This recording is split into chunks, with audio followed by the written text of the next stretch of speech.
Bismillahirrahmanirrahim. Assalamualaikum warahmatullahi wabarakatuh. Perkenalkan, nama saya Muhammad Alfa Fakrisa Menteri, nomor urut 12 dari kelas 2D D3 Teknik Kimia.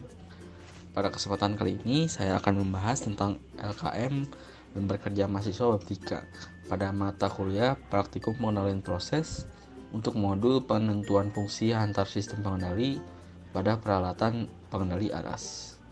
Nah, pertama-tama dapat kita ketahui data hasil pengamatannya itu persen PO1 40% dan persen PO2 60%.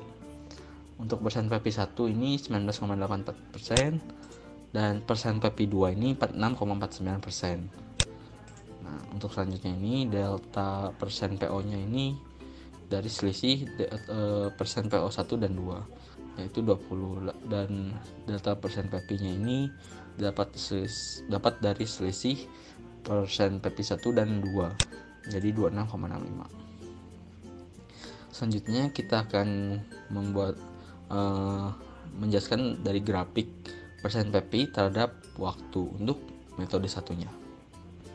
Nah, ini untuk grafik persen PP terhadap waktu pada metode 1.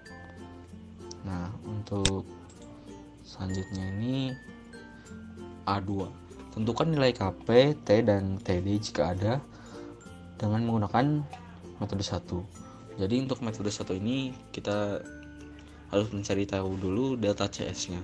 Delta CS sudah tahu dari delta persen PP yaitu 26,65. Lalu KP-nya ini ada rumusnya yaitu delta CS dibagi delta persen PO. Nah, hasilnya itu 1,3325. Nah, untuk T-nya ini pada detik 135. Kenapa bisa dapat T? Karena ini selama detik 135 ini grafik naik menjadi konstan dan lurus gitu. Nah, untuk TD-nya ini tidak ada karena tidak ada area dead time-nya. Selanjutnya ini pada soal A3, tentukan fungsi transfer berdasarkan nilai yang diperoleh pada A2. Jadi untuk fungsi transfer ini dengan rumusnya GS sama dengan K dibagi TS tambah 1.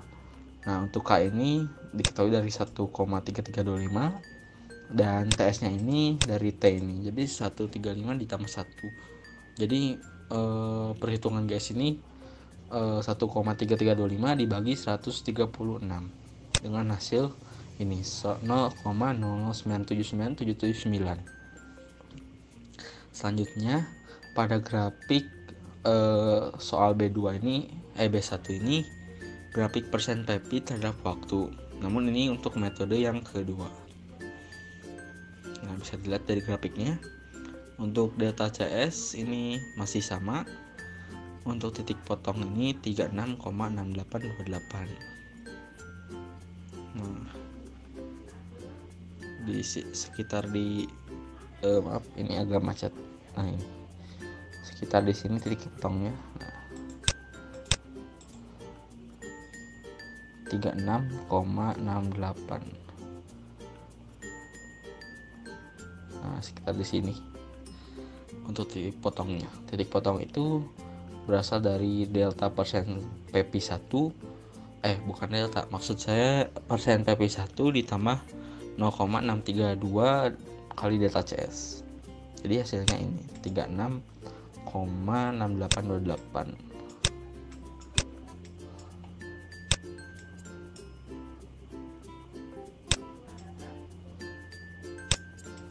Nah, untuk KP-nya ini masih sama 1,3325. Untuk T-nya ini berada di 85. Nah, di sini. Nah, selanjutnya B3 ini agak berbeda dikarenakan TS-nya itu berubah. Jadi untuk fungsi transfer yang B2 ini, B3 ini K-nya masih sama 1,3325 dibagi 85 tambah 1 yaitu 86 dengan hasilnya itu 0,015494. Nah, selanjutnya pada grafik persen PP terhadap waktu untuk metode 3. Nah, untuk metode 3 ini agak berbeda dari sebelum-sebelumnya juga. Jadi ada T1 dan T2 nya seperti ini, dan juga ada T0 nya juga. Nah, seperti ini T1 T2 ini. Nah, cara mengetahuinya itu dari rumusnya juga. T1 ini persen PP1 ditambah dalam kurung 0,283 kali delta CS. Dengan hasilnya ini 27,38195. Untuk T2 persen PP1 ditambah dalam kurung 0,632 dikali delta CS. Dengan hasilnya ini 36,6828. Untuk HP masih sama 1,3325. Nah, untuk T-nya ini tau sama dengan 3/2 dikali T2 min T1. Nah, jadi hasilnya itu 13,95175. Maksud saya 13,951.275. Nah, untuk T0 nya ini T2 dikurangi T, jadi hasilnya 22,731525. Nah, delta persen PO nya ini 20, masih tetap sama. Delta CS nya 26,65, masih tetap sama. Nah, untuk fungsi transfernya ini berbeda ya, karena dapat dari K nya tetap sama, namun TS nya berubah lagi dari Q. Nah, dari T ini 13,951275 ditambah 1, jadi 1,3325 dibagi 14,951275, hasilnya itu 0,0891222834. Mungkin cukup sekian dari penjelasan saya. Mohon maaf apabila ada kesalahan. Terima kasih atas perhatiannya. Wassalamualaikum warahmatullahi wabarakatuh.